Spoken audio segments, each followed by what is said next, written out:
ሰላም ጤና ይስጥልን የተወደዳችሁና የተከበራችሁ የጣና ቴሌቪዥን አድማጭ ተመልካቾቻችን እንደምን ዋላችሁ። ከጣና ቴሌቪዥን የታህሳስ 27 ቀን 2018 ዓ.ም የምሽት ጣና ዜናችን ተጀምሯል።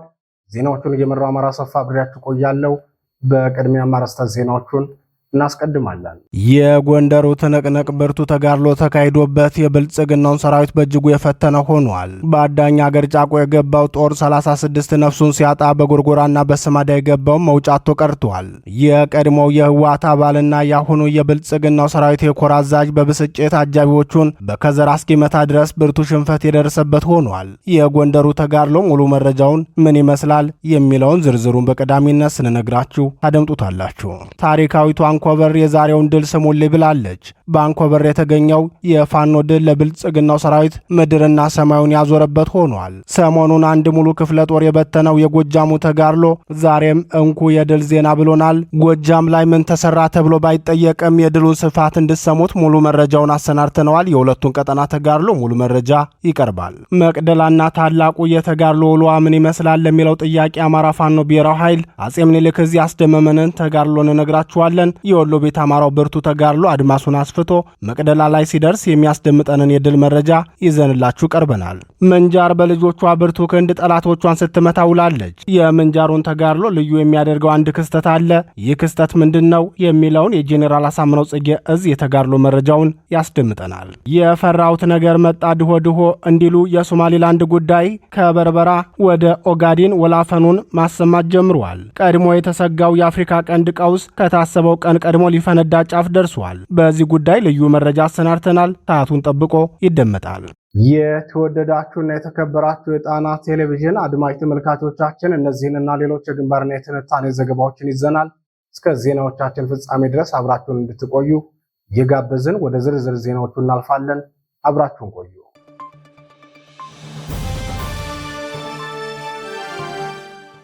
ወደ ቀዳሚው ዜናችን አመራን። ታላቅ ድል የተመዘገበበት የጎንደሩ ተጋድሎ። የብልጽግናው ሰራዊት በጎንደር ቀጠና ከፍተኛ ኪሳራ ማስተናገዱ ታወቀ። የአማራ ፋኖ ህዝባዊ ድርጅት ጎንደር ጠቅላይ ግዛት እዝ ምዕራብ ደንቢያ ላይ ድል ሲቀዳጅ የአማራ ፋኖ ብሔራዊ ኃይል ደጃዝማች በላይ ዘለቀ በበኩሉ 36 የብልጽግናውን ሰራዊት ከጥቅም ውጭ ማድረጉን አስታውቋል። የአማራ ፋኖ ህዝባዊ ድርጅት ጎንደር ጠቅላይ ግዛት ህዝብ በማዕከላዊ ጎንደር ዞን ምዕራብ ደንቢያ ወረዳ ጎርጎራ ወይም ዋራጅና ጅብጅባ የተባሉ ቦታዎች ላይ በጣለው የደፈጣ ጥቃት ከፍተኛ ቁጥር ያለውን የብልጽግናው ሰራዊት እርምጃ እንደወሰደበት አስታውቋል። የጎንደር ጠቅላይ ግዛት ህዝብ ቃል አቀባይ ክፍል የተጋድሎውን መረጃ አስመልክቶ ለጣና ቴሌቪዥን እንደገለጸው የጠላት ሰራዊት መነሻውን ጨዋሂት በማድረግ ከጨዋሂት ደልጊና ከጨዋሂት ጎርጎራ ለመሄድ ነበር የተነሳው። በዚህ መልኩ እንቅስቃሴ በጀመረው የጠላት ኃይል ላይ የምድር ክፍለ ጦር ናደው ብርጌድ በጣለው የደፈጣ ጥቃት የባዲን አድማ ብተና ሚልሻና የብልጽግና መከላከያ ኃይል በከፍተኛ ሁኔታ ተመቷል ብሏል። ይህን የፋኖ ምት ተከትሎ በደረሰበት ኪሳራ ክፉኛ የተበሳጨው የአማራ ህዝብ ጅምላ ገዳይ የሆነው የብልጽግናው ጦር አስከሬን ጭኖ ሲመለስ መንገድ ላይ ያገኛቸውን ንጹሃን እየገደለና ንብረት እያወደመ ተመልሷል። ከቀናት በፊት በዚሁ ቀጠና ሰረቀን የሚባል ቦታ ላይ በደረሰ ሰብል የተሸፈነ 3 ሄክታር መሬት ማውደሙ ይታወሳል። የጠላት ብልጽግና ሰራዊት ዋና ግብና ዓላማው አማራን ማዳከምና መከራ ማብዛት መሆኑን በዚህ ድርጊቱ አሳይቷል ሲል ገልጿል። መነሻውን ጨዋሂት ከተማ በማድረግ ወደ ጎርጎራና ወደ ሳንኬሳ አድርጎ የነበረው የብልጽግናው ሰራዊት በሁለቱም አቅጣጫ በደረሰበት የደፈጣ ምት ከባድ ኪሳራ ደርሶበት የተረፈውን ይዞ ወደ ካምፕ ተመልሷል። ይህ በእንዲህ እንዳለ የአማራ ፋኖ ህዝባዊ ድርጅት ጎንደር ጠቅላይ ግዛት እዝ ጄኔራል ኃይሌ ዘውባንተ ክፍለ ጦር ከጠላት የብልጽግና ጦር ጋር በነበረው ውጊያ ድል ተቀዳጅቷል ሲል የ206ኛ ከፍ ያለው ደሴ ኮር ቃል አቀባይ ክፍል አስታወቀ። ተጋድሎን አስመልክቶ መረጃውን ለጣና ቴሌቪዥን ያደረሰው የአፋር ጎንደር ጠቅላይ ግዛት እዝ 206ኛ ከፍ ያለው ደሴ የኮር ቃል አቀባይ ክፍል የኮሩ አካል የሆነውና በሁለት ዘመን በተገኙ ሁለት ስመጥር የአማራ የቁርጥ ቀን ልጆች ስያሜውን ያደረገው ጄኔራል ኃይሌ ዘውባንተ ክፍለ ጦር በቀጠናው ከሚገኘው አፋባ ጉና ክፍለ ጦርና በቀጠናው ከሚገኘው አፋባ ጉና ክፍለ ጦር ስቴደንሳ ብርጌድ አመራሮች ጋር ቀጠናውን በሚመለከቱ ውይይት እያደረጉ እንደሆነ መረጃ የደረሰው የብልጽግና ጦር 2 ኤፍኤስአር አንድ ካሶኒና 4 ፓትሮል ጦር ጭኖ ወደ ጀግኖቹ ቀጠና ዘሎ ገብቶ ነበር። አወጣጡ ግን እንዳሰበው ቀላል አልሆነለትም። ስለሆነም ከጠዋቱ 4 ሰዓት እስከ ቀኑ 8 ሰዓት ከሻሾ የኳሳ ቁራ መቀመጫ ባካለለው ውጊያ ባለሞ ተኳሾቹ የጄኔራሎቹ ልጆች የብልጽግናውን ሻለቃ አዛዥ ጨምሮ 8 ሙትና 4 ቁስለኛ ይዞ በመጣበት እግሩ እንዲመለስ ተገዷል ብሏል። በሌላ የጎንደር ቀጠና ተጋድሎ የአማራ ፋኖ ብሔራዊ ኃይል ደጃዝማች በላይ ዘለቀ ዕዝ መይሳው ካሳ ሁለተኛ ኮር ፊት አውራሪ ክፍለ ጦር ታላቅ ድል ተቀዳጅቷል። በዚህ ተጋድሎ የፊት አውራሪ ክፍለ ጦር ታጠቅ ብርጌድ ሁለተኛ ሻለቃ መነሻውን ከምዕራብ ጎንደር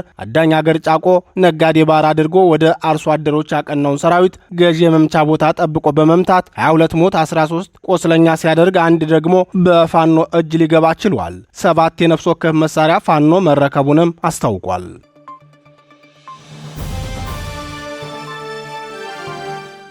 ወደ ተከታዩ ዜናችን እናልፋለን።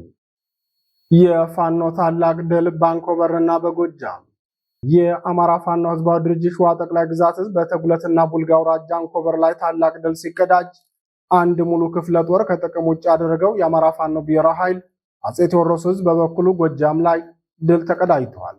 የአማራ ፋኖ ህዝባዊ ድርጅት ሸዋ ጠቅላይ ግዛት ህዝብ በብልጽግና አየር ወለድ ኮማንዶ ክፍለ ጦርና የባዲን የጸጥታ መዋቅር አካል የሆኑትን አድማ ብተናና ሚልሻ ላይ በወሰደው እርምጃ ድል ተቀዳጅቷል። በአማራ ህዝብ ላይ የተከፈተውን የዘር ማጥፋት ጦርነት በቅንጅት የሚመሩት እነዚሁ 3 ኃይሎች ጥምረት ፈጥረው መነሻቸውን ካንኮበር፣ ደብረ ብርሃንና ካሳግርት በማድረግ ወደ ደረፎ ተንቀሳቅሰው ነበር። ቢሮ ቤት በተባለ ቦታ ከጧቱ 3 ሰዓት ላይ የሸዋ ጠቅላይ ግዛት ህዝብ መሐመድ ቢሆነ ኮር ጣይቱ ክፍለ ጦር 3ኛ ቃኞች በወሰዱት ፈጣን እርምጃ ተመቶ ወድቋል። የዙ ቃል አቀባይ ክፍል የተጋድሎውን መረጃ አክሎ ሲገልጽም በሌላ አቅጣጫ ካልዩ አምባ ከተማ በሁለት አቅጣጫ ማለትም ባራዳና በዋሻ ገብርኤል በኩል ከሌሊቱ 9 ሰዓት ላይ ለወራ የተሰማራው የብልጽግናው ጥምር ጦር በጀግኖቹ ጣይቱ ክፍለ ጦር 2ኛና 4ኛ ሻለቃ ከፍተኛ ጉዳት አድርሰውበታል። ከ8 በላይ እርምጃ ሲወሰድበት የጠላት መንገድ መሪ የነበረው የሚልሻ ጠርናፊ ሸዋ እየተሾመ የተባለ ህዝብን በዝርፊያና በማገት የሚታወቅ ግለሰብም እርምጃ ተወስዶበታል። በዚህ ጠንካራ ጥቃት የጠላት ጦር ከፍተኛ ሰዋዊና ቁሳዊ ውድመት አስተናግዶ ወደ መጣበት ጎሬው ፈርጥጧል ብሏል። ይህ በእንዲህ እንዳለ በቅርቡ የብልጽግናውን 25ኛ ክፍለ ጦርም ሙሉ በሙሉ በትኖ 3 ዲሽቃ፣ 2 ሞርተር፣ 8 ብሬን፣ 5 ስናይፐር፣ 230 ክላሽንኮቭና 2 የመቶ አለቃ አዛዦችን ጨምሮ 61 የብልጽግናን ሰራዊት በእጁ ያስገባው የአማራ ፋኖ ብሔራዊ ኃይል አጼ ቴዎድሮስ ዕዝ ዛሬም ታላቅ ተጋድሎ በማድረግ ታላቅ ድል ተቀዳጅቷል። የብልጽግናው 25ኛ ክፍለ ጦር ሙሉ በሙሉ ሲበተን 2 የሻለቃ አዛዦች፣ 5 የመቶ አለቃዎችና 420 የብልጽግናው ሰራዊት እርምጃ እንደተወሰደባቸው የሚታወቅ ሲሆን ከ137 በላይ የብልጽግና ሰራዊት ቆስለኛ መሆናቸው ይታወሳል። የአማራ ፋኖ ብሔራዊ ኃይል አጼ ቴዎድሮስ ዕዝ በሳምንት ለ3ኛ ጊዜ በፈጸመው የከተማ ኦፕሬሽን በብልጽግና የጦር አመራሮች ላይ እርምጃ መውሰዱ ታውቋል። እዙ ሰሞኑን በመደበኛ ውጊያ ከተቀዳጀው ድል በተጨማሪ በሰርጎ ገብ ኦፕሬሽን በርካታ የብልጽግናውን የጸጥታ አካላት እርምጃ እየወሰደባቸው ይገኛል። በምስራቅ ጎጃም ዞን ጎዛምን ወረዳ ዛሬ ሌሊት ፖሊስ ጣቢያ ላይ ያነጣጠረ የቦምብ ጥቃት የፈጸመው ፋኖ ከ4 በላይ የፖሊስ አመራሮችና አባላትን ሞትና ቆስለኛ ማድረጉ ተገልጿል። የብልጽግናው ሰራዊት ሰፍሮበት ከሚገኘው ጎዛምን ወረዳ ከ2 በላይ ምሽጎችን በማለፍ መሃል ከተማ በሚገኘው ፖሊስ ጣቢያ ላይ የተፈጸመው ጥቃት ውጤታማ ነበር ሲል የዙ ቃል አቀባይ ክፍል አስታውቋል። ፋኖ የቦምብ ጥቃቱን የፈጸመው የፖሊስ አዛዦች ላይ ትኩረት አድርጎ እንደሆነና በዚህም በታቀደው ልክ በብልጽግናው የፖሊስ አመራሮች ላይ የተሳካ ጥቃት ማድረሱን የገለጸው የዙ ቃል አቀባይ ክፍል በተመሳሳይ ሰዓት በዚሁ ቀጠና የምስራቅ ጎጃም ዞን ዋና መቀመጫ በሆነችው ደብረ ማርቆስ ከተማ በብልጽግናው ሚልሻ ላይ ጥቃት መፈጸሙን አክሎ ገልጿል። ከአንድ ቀን በፊት በዚሁ በደብረ ማርቆስ ከተማ ቀበሌ 03 ፖሊስ ጣቢያ ላይ ተሰብስበው በነበሩ የፖሊስ ኃይሎች በተፈጸመ የቦምብ ጥቃት 6 ወዲያውኑ እርምጃ ሲወሰድባቸው ከ4 በላይ ቆስለኛ መሆናቸው ተገልጿል።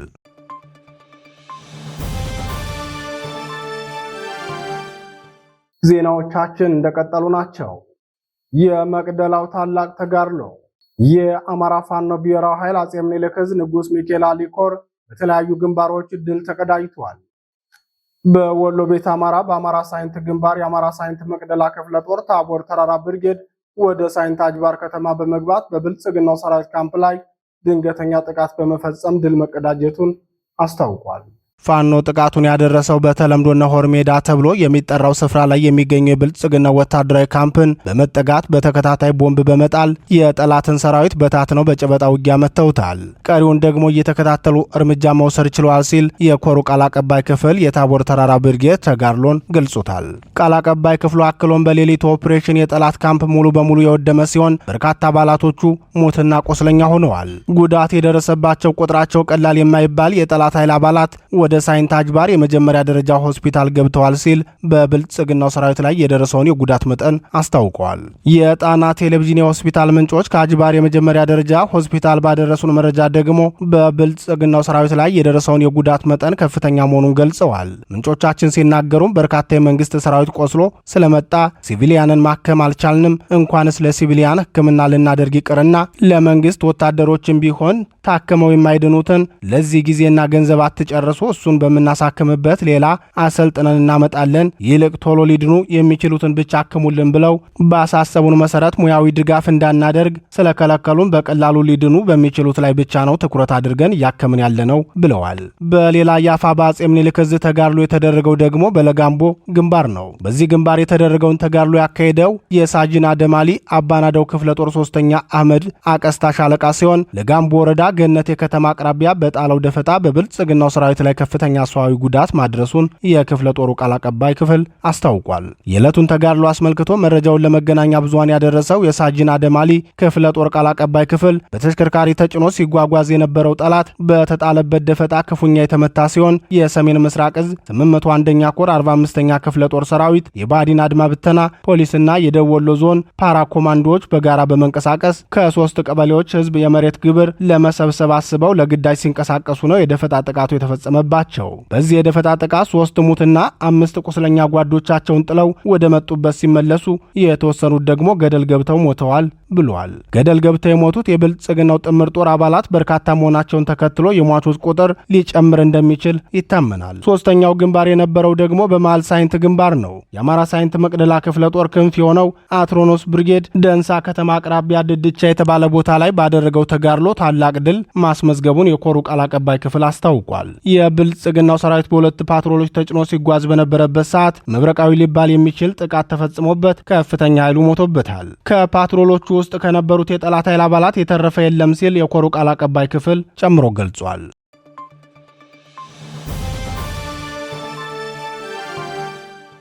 ክቡራትና ክቡራን የጣና ቴሌቪዥን አድማጭ ተመልካቾቻችን የታህሳስ 27 ቀን 2018 ዓ.ም የምሽት ጣና ዜናችን አሁንም እንደቀጠለ ነው። ምርጫችሁ ስለምታደርጉን እናመሰግናለን። የፋኖ ተጋድሎ በምንጃር የአማራ ፋኖ ብሔራዊ ኃይል ጄኔራል አሳምነው ጽጌ ዕዝ በሸዋ ጠቅላይ ግዛት ምንጃር አውራጃ ባደረገው ውጊያ ከፍተኛ ድል መቀዳጀቱን አስታወቀ። በተጋድሎም የብልጽግናው ሰራዊት ከፍተኛ ኪሳራ እንደደረሰበት የጄኔራል አሳምነው ጽጌ ዕዝ ቃል አቀባይ ክፍል አስታውቋል። የአማራ ፋኖ በሁሉም የክልሉ ግዛቶች በአማራ ሕዝብ ላይ መልከ ብዙ መከራ ሊያደርስ ከዘመተው የብልጽግናው ሰራዊት ጋር በወታደራዊ ሜዳው ድል መቀዳጀቱን ቀጥሏል። በምንጃር ቀጠና ዛሬ ከሌሊቱ 11 ሰዓት ጀምሮ እስከ ረፋድ ድረስ በቆየው ውጊያ በብልጽግናው ሰራዊት ላይ ከፍተኛ ሰዋዊና ቁሳዊ ጉዳት መድረሱን ምንጮቻችን ለጣና ቴሌቪዥን ገልጸዋል። በውጊያው ከፍተኛ ጉዳት መድረሱን ተከትሎ ሆስፒታሎች በቁስለኛ ወታደሮች መሞላታቸውን የገለጹት እማኞች በሌሊቱ የብልጽግናው ጥምር ጦር ማለትም የባዲን አድማ ብተና፣ ሚልሻ፣ ፖሊስና መከላከያ ለግዳጅ ወደ ቀጠናው መውጣታቸውን ተከትሎ በር ተብሎ በሚጠራ ስፍራ ላይ ጉዳት መድረሱ ታውቋል። በሌላ የጄኔራል አሳምነው ጽጌ ዕዝ የተጋድሎ መረጃ ከሰም 2ኛ ኮር በባልጪ ከተማ በመሸገ የብልጽግናው ሰራዊት ላይ በወሰደው የሌሊት ኦፕሬሽን ታላቅ ድል ተቀዳጅቷል። ኦፕሬሽኑ የተሰራው የአማራ ፋኖ ብሔራዊ ኃይል ጄኔራል አሳምነው ጽጌ ዕዝ ከሰም 2ኛ ኮር ነበልባል ክፍለ ጦር በኃይሉና መቶ አለቃ አበባው ብርጌድ ሸማቂ የፋኖ አባላት በቅንጅት ተናበው የፈጸሙት ነው። የሁለቱ ብርጌዶች አባላትና አመራሮች በቅንጅት ያደረጉት የሌሊቱ ኦፕሬሽን የፋኖ አባላትንና አመራሮች የሚገኙበትን ቦታ በሌሊት ለመክበብ አስቦ እየተንቀሳቀሰ በነበረው የብልጽግናው ሰራዊት ላይ ነው ሲል የከሰም 2ኛ ኮር የህዝብ ግንኙነት ኃላፊ አርበኛ ይታገስ ጌታሁን መረጃውን ለመገናኛ ብዙሃን አድርሶናል።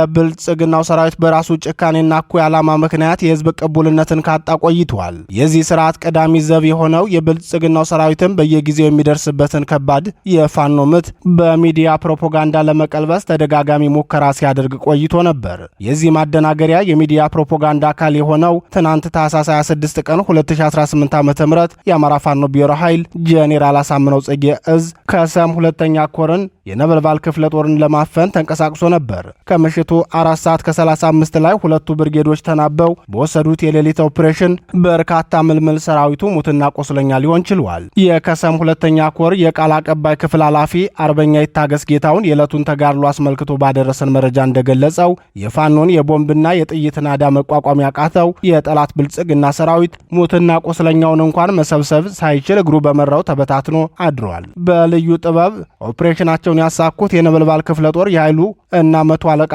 አባው ብርጌድ ሸማቂ የፋኖ አባላትና አመራሮች ስራቸውን እንደጨረሱ በድል ወደ ምሽጋቸው ተመልሰዋል ሲል ገልጿል።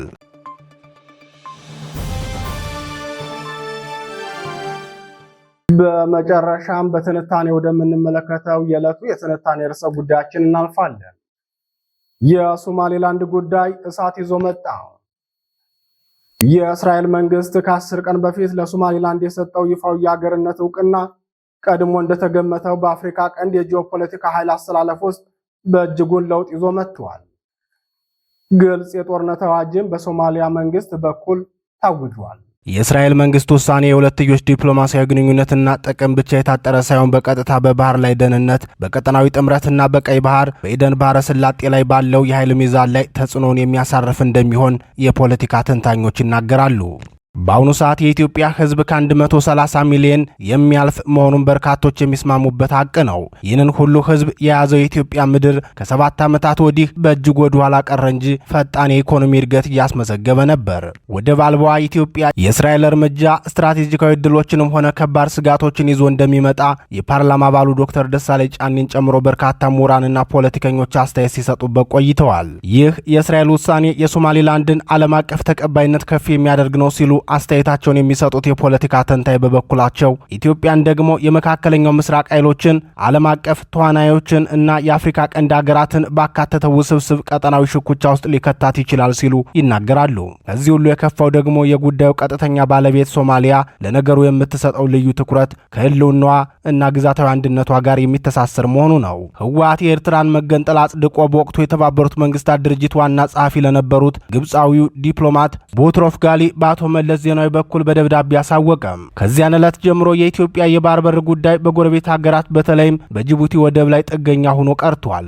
ጅቡቲን ለመለማመጥ ደግሞ ከጫት አቅርቦት እስከ ከርስ ምድር ውሃ ስጦታ ማበርከት የደረሰ ማባበል ውስጥ እንድትገባ የተገደደችው ኢትዮጵያ ለረጅም ጊዜ ስትራቴጂካዊ ተጋላጭ እንድትሆን አድርጓታል። ከ95 በመቶ በላይ የሚሆነው የአገሪቱ የውጭ ንግድ በጅቡቲ በኩል የሚያልፍ በመሆኑ ይህ ሁኔታ አገሪቱን ለከፍተኛ ውጭና ለጂኦፖለቲካዊ ጫናዎች ዳርጓታል። እስራኤል ለሶማሌላንድ የሀገርነት እውቅና መስጠቷ ሶማሌላንድ ከ34 ዓመታት በፊት ያወጀችውን ራስ ገዝነት የሚያጠናክረው ሲሆን ከዚህ በፊት የሀገርነት የእውቅና ጥያቄ የቀረበላቸው ለአቶ መለስ ዜናዊ ነበር። ሆኖም አቶ መለስ በወቅቱ የሶማሌላንድን ጥያቄ ለመቀበል የአፍሪካ ህብረት ቻርተር ስለሚከለክላቸው የመጀመሪያ አገር መሆን አንችልም፣ ቢያንስ አንድ ወይም ሁለት አገር ከኛ ቀድሞ እውቅና ይስጧችሁ ብለው ነበር ምላሽ የሰጧቸው። የብልጽግናው ሊቀመንበር ደግሞ ከሁለት ዓመት በፊት ጃንዋሪ 1 ቀን 2014 በአዲስ አበባ ከሶማሌላንዱ የቀድሞ ፕሬዝዳንት ሙሴቪ ጋር የመግባቢያ ሰነድ ተፈራረሙ። ሶማሌላንድ ወደብ ልትሰጥ፣ ኢትዮጵያ በምትኩ የአገርነት እውቅና ልትሰጣት ነበር ስምምነቱ። ሆኖም የሞቃዲሾ ጩኸት ጉዳዩ በንጥልጥል እንዲቆይ አደረገው። በመሃል ግን ቱርክ ከ250 ዓመታት በኋላ ቀይ ባህር ላይ ጎጆ ስትቀልስ ግብፅም ወደ ቀይ ባህር በጣም ተስባ ገባች። ብልጽግናና ሶማሌላንድ የተፈራረሙት የመግባቢያ ሰነድ በበርበራ አቅራቢያ የሚገኝ የባህር ዳርቻን ለረጅም ጊዜ በኪራይ መውሰድንና በምላሹም ኢትዮጵያ ለሶማሌላንድ የአገርነት እውቅና የመስጠት ዕድልንና ኢኮኖሚያዊ ትብብርን የሚያካትት እንደነበር ዲፕሎማቲክ ምንጮች ይናገራሉ። በዚህ በኩል ለብልጽግናው ሊቀመንበር ሁሉን አቀፍ ድጋፍ የሚያደርጉት የተባበሩት አረብ ኤሚሬቶች ልዑል መሐመድ ቢን ዛይድ በዲፒ ወርልድ አማካኝነት ከ2017 ጀምሮ የለማው የበርበራ ወደብ ለኢትዮጵያ እንደ ቡና፣ የቀንድ ከብቶችና ማዕድናት ላሉ የውጭ ንግዶች ምቹ አማራጭና የንግድ መስመር እንዲከፍት ትዕዛዝ ሰጡ። እንደ ተንታኞች እምነት የተባበሩት አረብ ኤሚሬቶችን ጨምሮ ምዕራባውያን አገሮች የእስራኤልን ፈለግን የሚከተሉ ከሆነ ሶማሊላንድ ተጨማሪ ኢንቨስትመንትን ልትስብ ትችላለች። ይህም በተዘዋዋሪ የኢትዮጵያን የሎጂስቲክስ እና የንግድ መስፋፋት ትልሞችን ሊያጠናክር እንደሚችል ተስፋ ያደርጋሉ። ሆኖም ከዚህ ተስፋ ይልቅ ስጋቱ የበለጠ ሊያይል እንደሚችልም በሌላ ወገን ሐሳባቸውን ያቀርባሉ። የአፍሪካ ቀንድ ተንታኞች በጉዳዩ ዙሪያ ሲናገሩ ምንም እንኳን ስትራቴጂካዊ ጥቅሞቹ ግልጽ ቢሆኑም ለኢትዮጵያ ከፍተኛ ስጋት ሊያስከትሉ የሚችሉ ሁኔታዎች አሉ።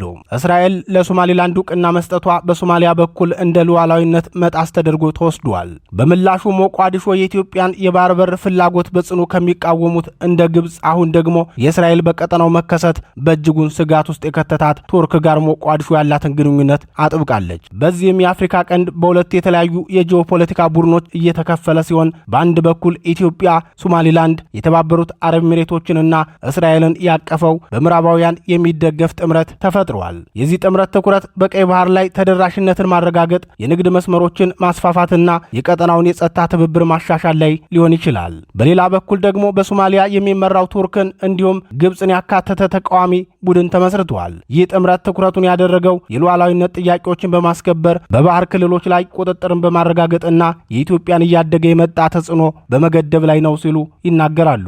በዚህ ሐሳብ ላይ በርካቶች የሚስማሙ ቢሆንም የኢትዮጵያ ተጽዕኖ በቀጠናው እየጨመረ መጥቷል የሚለውን አገላለጽ አይቀበሉትም። ይህን ሐሳብ በእጅጉ የሚያኮስሱት ተንታኞች የሚሰጡት ማብራሪያ የብልጽግናውን ስርዓት የዲፕሎማሲ ክሽፈትን በማንሳት ነው። በብልጽግናው ሊቀመንበር ወደ ስልጣን መውጣት የተነሳ የኢትዮጵያ ዲፕሎማሲያዊ አቅምም ሆነ ተሰሚነት ደረጃዋ በእጅጉ መውረዱን የፖለቲካ ተንታኞችና የዲፕሎማሲ ባለሙያዎች በተደጋጋሚ ይናገራሉ።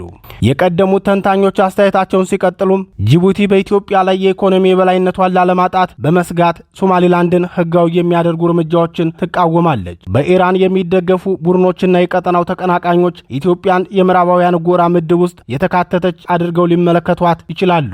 ይህም ለአገሪቱ በቀጥታም ሆነ በተዘዋዋሪ ውስጣዊ ጫናዎችንና አለመረጋጋትን ሊያመጣ ይችላል። በአጠቃላይ እስራኤል የወሰደችው እርምጃ ቀጠናው መልኩን እንዲቀያየር የሚያደርግ ሲሆን ለኢትዮጵያ ስትራቴጂካዊ ብልጫን ቢሰጥም በጉልህ የሚታየውን የኃይል አሰላለፍና ተለዋዋጭ ሁኔታን በጥንቃቄ መምራትን ይጠይቃል በማለት ምክረ ሐሳባቸውን ያቀርባሉ። አሁን ባለው ተጨባጭ ሁኔታ እንደሚታየው ግን የቀጠናው ትርምስ ቀድሞ ከታሰበው በፊት እየጀመረ መሆኑን ነው። ሶማሊያ በቀጥታ ወደ ጦርነት ለመግባት የመጨረሻ ዝግጅቷን አድርጋለች። ጉዳዩን ከዓለም አቀፍ ዲፕሎማሲና ወታደራዊ ጉዳይ ጋር ሳይሆን ከሃይማኖት ጋር አያይዘዋለች። በመሆኑም ጦርነት አድርጋ ሶማሊላንድን ለማንበርከክ ዝታለች። ወዲህ ደግሞ የተባበሩት መንግስታት ድርጅት የጸጥታው ምክር ቤት ስብሰባ ላይ አሜሪካ የወሰደችው አቋም የሶማሊላንድን አገርነት የሚያረጋግጥ ሆኖ መገኘቱ ጉዳዩን የበለጠ የተካረረ ያደርገዋል ሲሉ ተንታኞች ተናግረዋል። አንድ እጅግ የተረጋገጠው ጉዳይ ግን የሶማሊላንድ ቀውስ ከመቼውም ጊዜ በላይ ወላፈኑ ወደ ኦጋዴንና ድሬዳዋ እየተጠጋ መሆኑን ከወዲሁ መታዘብ ይቻላል።